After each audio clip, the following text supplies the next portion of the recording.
but they never listen to my points. They just hear me say up or down, and then they react straight away, and they don't get the context of it. What? You're filming? I'm Simon from WhatCulture, and welcome to another episode of Ups and Downs, where we give the good stuff on Raw an up, and we give the bad stuff on Raw a down. Now, the key with Ups and Downs is to give an up to the right things, and not to give a down to the wrong things. Because if you do that, whew, sheesh. But we are another week closer to WrestleMania, so let's go through Raw and see how everything is shaping up. So let's up those downs.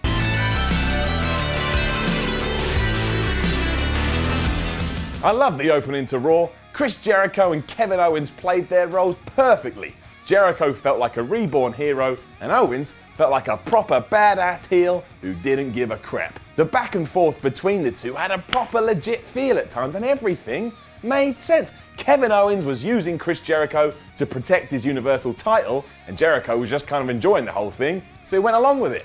Like a sad child with no friends. Now the two are going to face off at WrestleMania for the US title, and while it's a slight shame it's not for the bigger belt, I'm alright with it because this program is fantastic. Would it be better if it was in the main event? Maybe, but who cares? We can still enjoy it, it's still a thing, and let's be honest, there was a time where this definitely wouldn't have been a thing.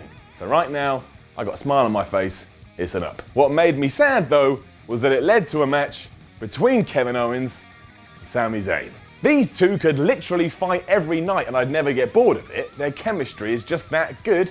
But why, once again, are we getting a throwaway match on Raw after being told a few months ago that this was never, ever, ever gonna happen again? You're diminishing any potential for a proper feud down the line, because if we ever get there, everyone's gonna sit around and go, I don't care about this. I saw them in all those throwaway matches on Raw. Just stop doing it. There's loads of people you can feed to Kevin Owens. It didn't have to be Sami Zayn. Owens did look awesome throughout it though. Like a character that's back from the grave. He was angry, he was aggressive, and he kicked Sami Zayn's ass. 2 pop-up power bombs. It's over. Booked right, there's every chance he could come out of all of this a bit stronger. And please note, before you go crazy, I used the word could. So I'm just assuming it may not go that way, but right now, I thought that was a pretty good job. All of it gets a down though, for all the reasons I just laid out. Kevin Owens, Sami Zayn, don't need to see it again, draw a line under it, move forward. Huge up for the hint that this Triple H faction that I chatted about a few weeks ago may actually be coming to life. Samoa Joe appeared from nowhere to help Kevin Owens, and now there's a bit of a budding relationship there, and if there's a budding relationship there, they can start the group, Triple H can get involved, and everyone is going to be well pleased. I realise a lot of people don't like Brock Lesnar versus Bill Goldberg, but I do. I'm sorry. We can have the debate about part-timers coming back until the cows come home, and we can have another argument after that about whether all of this should be for the Universal Championship. But taking a step back and just enjoying it for what it is, it's fun. Bill Goldberg is one big bad angry dude. Brock Lesnar is one big bad angry dude. There's a story here, a rivalry, and after Raw last night, Lesnar has finally got one over Bill, so now we can start to believe they'll have a more balanced match at WrestleMania 33. It does have a big name feel to it, and I'd much rather these things existed than they didn't, because if they didn't exist, we wouldn't have seen the likes of Sting, and we probably wouldn't be seeing the likes of Kurt Angle returning. It's all about nostalgia. I like the big people coming back from the past. I'm happy to have it around. So, unsurprisingly, I'm giving it an up. And I know you don't like that, and I know you're sad, and I know you're mad, but what are you gonna do? They're my feelings. I'm not changing my feelings for you, man. Don't try and change me. I really don't understand the tag team division at the moment though. Last night, Big Cass and Enzo had a rematch against Gallows and Anderson, but it ended in a big schmoz when Sheamus and Cesaro interfered. It's all slowly leading to determine who the #1 contenders are going to be at WrestleMania, but I tell you now, I bet they're all involved in a multi-person match, but the problem is that the tag titles mean nothing at the moment. I mean more than the tag titles currently, and I don't mean shit. All these segments feel a bit like filler at the moment, and as we've said before, if it's filler, it's a down. So this is a down. I mean, I don't know how you fix it. I don't have any suggestions, so I shouldn't really criticise, but I do because, with all that said, WWE has done exactly that with the Cruiserweight title. Everything on Raw featuring Neville, Swan and Aries was fantastic, and I think it could have been my highlight of the night. The match for the championship between Neville and Swan was top stuff, mostly because they were given time, and then the showdown between Neville and Austin Aries was just faboo. The division needs stars, and these two men have that aura about them. If this all leads to them squaring off at WrestleMania, I'm alright with that, and it would be one of my most anticipated matches on the card. Still not sure it's enough to make me actually want to tune into 205 Live, but this is 1,000 times better than it was a few weeks ago. So it gets an up. Although, the same cannot be said for the New Day. I still get somewhat of a kick out of them, and every now and then they do drop an amazing line, but what is the point of them? Are they just shop people now? Are they running their own shop so they can hawk out cereal and ice cream, and occasionally they pop up and just beat a team like the Shining Stars? They're still selling a ton of merchandise, so what do I know? You don't kill a cash cow. And yes, that is the second reference to cows in this episode of Ups and Downs. I just don't know where they'll be in a month, let alone a year, but it certainly feels like now is the time to pull the trigger and give them something new. I don't know, but it's a down. The women's division remains a bit iffy, but the story being told is pretty solid, and therefore getting an up. It's been a messy way to get there, but all the pieces now seem in place to turn Sasha Banks heel, which is a much needed change for Sasha Banks, and she had her match on Raw with Bayley, which means now she will be in a triple threat match with the champion and Charlotte at WrestleMania 33. On top of that, you've got Bayley, who as the superface feels conflicted about not only the way she won the championship, but how she keeps retaining it, and she's putting all the blame on Sasha Banks. That's a pretty good foundation to allow everyone to change places, and therefore it deserves a positive nod.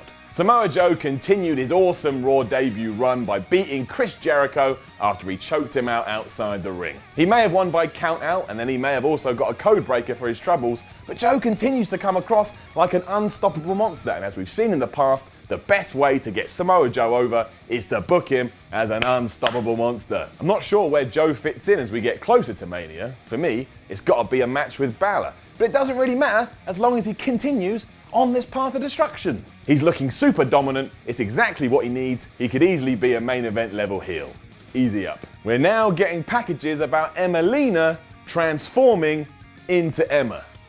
Pete's sake, what a waste of life.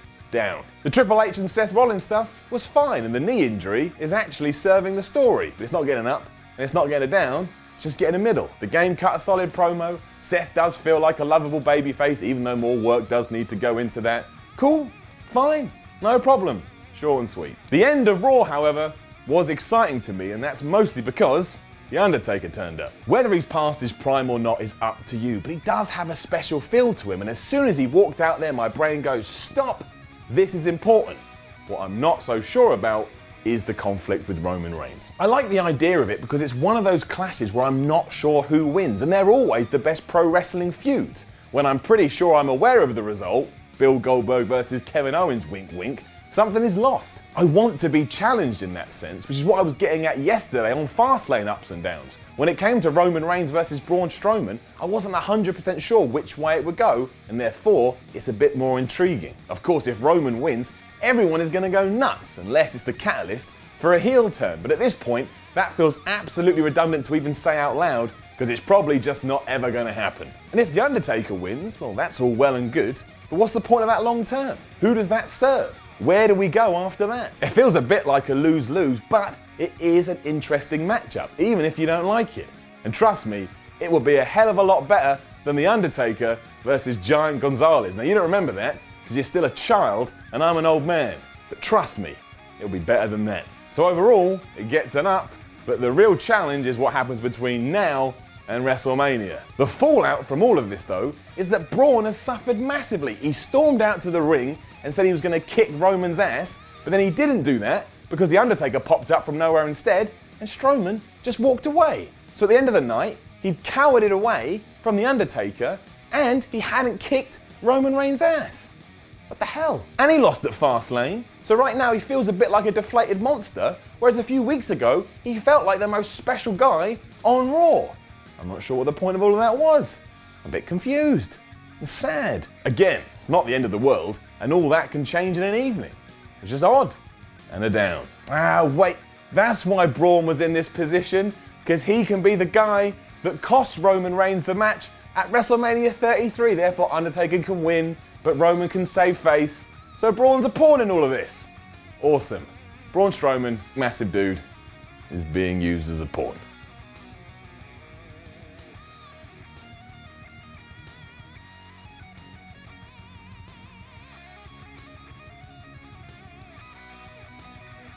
And that was Raw. Pretty decent on one hand, pretty nothing on the other. I got such a dig out of Neville being so good though. I enjoyed it. But I always enjoy it. I know you go, oh Simon, how could you always enjoy it? Because I'm a massive asshole. And somehow massive assholes always get in the way. Now don't forget to leave a comment below and let us know what you thought about Raw, and then like, share, and subscribe, and then go on WhatCulture.com and read the ups and downs articles, and come follow me on Twitter at SimonMiller316, #SaveRusev. I'm Simon from WhatCulture. Thanks for watching Ups and Downs, and I just want to give a shout out to my man King Ross, because he does WTF moments, he's really funny, and I get a kick out of him, so I thought I'd use this moment at the end of the video to go, word up King Ross, you're my hero. That's it.